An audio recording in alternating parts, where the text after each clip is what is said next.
सभी भाइयों को जय भीम, नमो बुद्धाय। थेर गाथा का 10वां वर्ग शुरू होता है। 10वें वर्ग में पहले थेर हैं परिपुन्नक। कपिलवस्तु के एक शाक्य राजकुमार वे प्रतिदिन 100 प्रकार के भोजनों का स्वाद लेते थे। निर्वाण के अमृत रस के विषय में सुनकर वे प्रवज्जित हो अमृत पद को प्राप्त हुए। उसके बाद परिपुन्नक स्थिविर ने सामिस रस और निरामिष रस के बीच जो अंतर है उसे दिखाते हुए यह उदान कहा। न तथा मतंग सतरसंग सुधन्नं यं मयज परिभुत्तं अपरिमितदर्शिना गौतमेन बुद्धेन देशितो धम्मोति। मुझे आज खाया गया अच्छे धान का मधुर भोजन भी उतना प्रिय नहीं लगा जितना अपरिमित ज्ञान दृष्टा भगवान बुद्ध द्वारा उपदिष्ट धर्म का श्रवण प्रिय लगा। अगले थेर हैं विजय। श्रावस्ती के एक ब्राह्मण कुल में उत्पन्न तपस्वी हो वह एक अरण्य में ध्यान करते थे। बाद में भगवान से उपदेश सुनकर प्रवज्जित हो परम पद को प्राप्त हुए। विजय स्थिविर ने मुक्त पुरुष की गति की ओर संकेत करते हुए यह उदान गाया है। यस्सा सवा परखीणा आहारे च अनिश्चितो शून्यतो अनिमित्तो च विमोक्षं यस्सं गोचरम्। आकाशेव शकुंतानं पदं दस दुरन्नयति।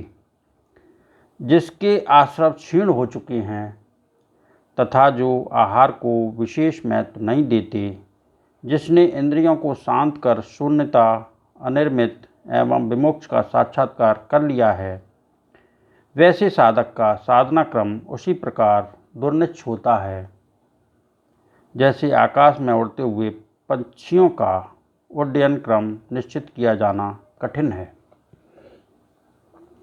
अगले थेर हैं एरक। श्रावस्ती के एक संपन्न परिवार में उत्पन्न वे बहुत ही सुंदर थे। उचित समय पर एक योग्य कन्या से उनका विवाह हो गया। एक दिन भगवान से उपदेश सुनने पर उन्हें वैराग्य उत्पन्न हुआ। वे भगवान के पास प्रवज्जित हो ध्यान भावना करने लगे, लेकिन उनके पूर्व कुसंस्कार इतने प्रबल हो गए कि वे भिक्षु जीवन से उदास हो गए।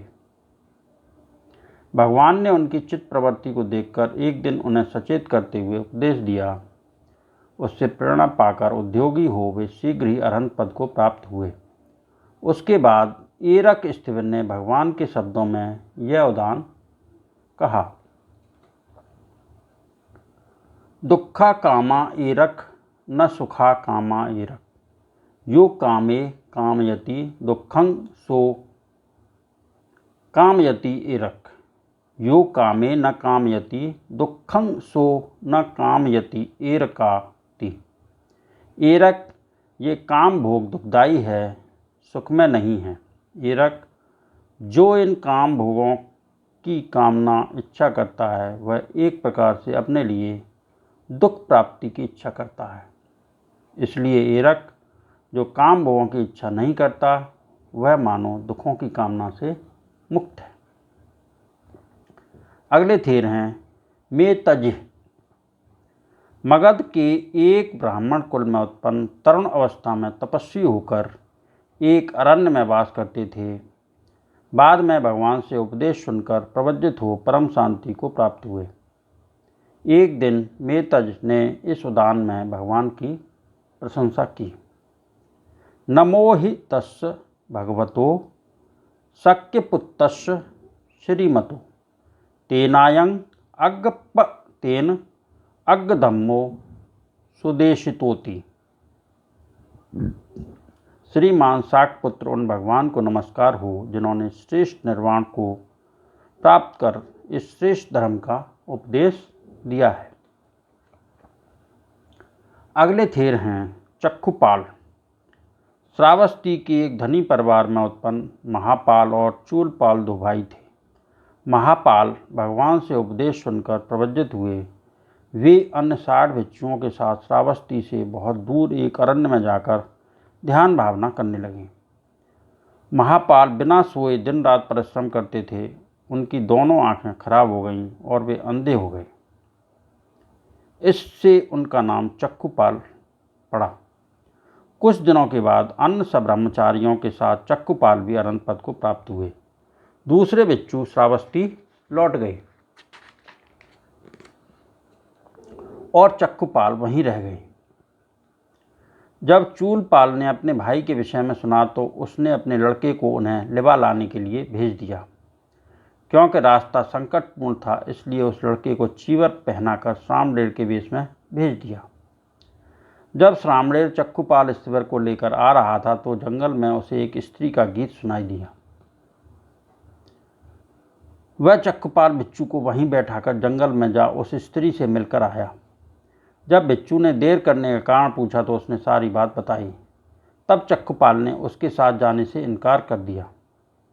कहते हैं इंद्र ने मनुष्य के वेश में आकर बिच्छू को श्रावस्ती तक पहुंचा दिया। जो शब्द चक्षुपाल स्थिविर ने उस श्रामणेर से कहे थे उन्हीं को यहाँ पर उदान के रूप में दिया गया है। अंदोहं हतनेतोस्मि कंतारधान पखंदो समयानोपि गच्छंसि न सहायेन पापेन ति। यद्यपि मैं अंधा हूँ, मेरे नेत्र नष्ट हो गए हैं और मुझे जंगल की राह पर आगे जाना भी है, तो भी यहाँ पर पड़े रहने पर भी मैं ठीक हूँ। किसी दुष्ट साथी के साथ नहीं जाऊँगा। साधु साधु साधु। आज मैंने 5 थेरों के उदान कहे। उनके प्रताप से आप सभी